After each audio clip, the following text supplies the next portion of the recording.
Good morning everyone, ঘরকোনা Shantini ব্লগে তোমাদের স্বাগত। আশা করি তোমরা সকলেই ভালো আছো, সুস্থ আছো, আমিও ভালো আছি। আর এই দেখো, হ্যাঁ কি বলছো? তো মামা ওখানে শুয়ে শুয়ে গান শুনছে, ওই যেখানে। আর আমি কাজকর্মগুলো শুরু করেছি। তো চলো আজকে ব্লগটা দেখতে থাকো, সঙ্গে থেকো। দেখো মামাম খেলছে, এখন বাজে 10টা 11। রান্না আমার প্রায় কমপ্লিটের দিকে, 10টা 12 বাজে। হ্যাঁ, রান্না কমপ্লিট হয়ে গেছে, মামামের খাওয়া হয়ে গেছে, আমারও খাওয়া হয়েছে। আর একটু শুয়ে আছি, কোমরটা টান করে, তারপরে করব কাজকর্ম। মামাম ওখানে রান্নাবাটি নিয়ে বসেছে, রান্না করছে। মামাম কি রান্না করছো? মাংস। আর হ্যাঁ, আর কি রান্না করছো? আর ভাত। আচ্ছা, রান্না করে আমাকে দাও, আমি খাবো। তো কাজকর্মগুলো তো করতে হবে। বাইরের দিকে না এই রোদটা চোখে, মানে রোদের ইয়েটা চোখে লাগছে, আর কি চোখটা জ্বলছে, রোদের দিকে তাকানো যাচ্ছে না। দেখো এখান থেকেই বুঝতে পারবে কিরকম রোদের অবস্থা।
এখন পাক্কা একটা ঘর দর্শক গোছানো হয়ে গেছে, স্নান হয়ে গেছে, মাম্মামকে লাড্ডু দিয়েছি, লাড্ডু খাচ্ছে, আজকে মঙ্গলবারের পুজো, আর কাজ আর সেরকম ছিল না। ওকে লাড্ডু খাওয়া হোক, তারপর হবে আমরা খাবো ভাত। আর আজকে রান্নাটা একটু দেখিয়ে দিই চলো।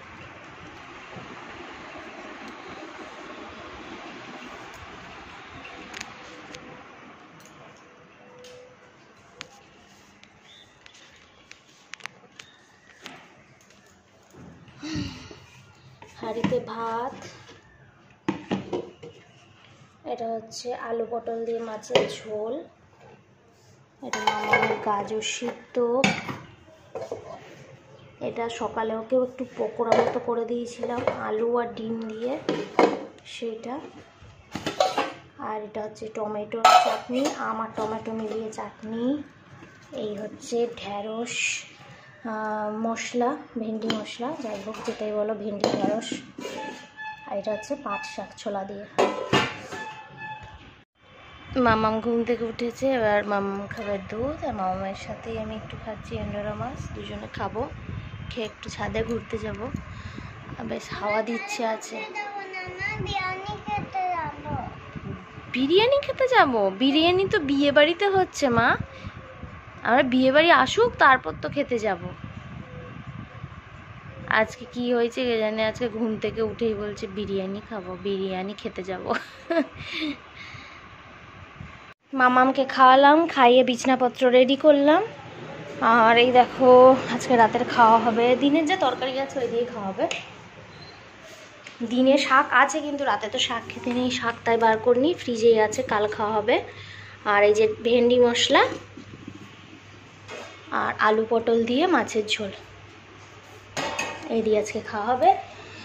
মাম্মা আমার আমি একটু ফ্রেশ হয়ে আসি এবার, মুখ হাত মুখে জল দিয়ে, তারপর বাড়িটাই ফ্যানটা চালালে বেশ ঠান্ডা লাগে, ভালো লাগে। তাহলে চলো আজকের মতো ব্লগটা এই পর্যন্তই। যদি কিছু ভালো লেগে থাকে লাইক কমেন্ট শেয়ার আর অবশ্যই সাবস্ক্রাইব করবে। তোমাদের ভালোবাসা আশীর্বাদ আর সাপোর্ট কিন্তু আমার খুব দরকার। তো চলো টাটা, গুড নাইট, ভালো থেকো। মা গুড নাইট বলে দাও। Good night.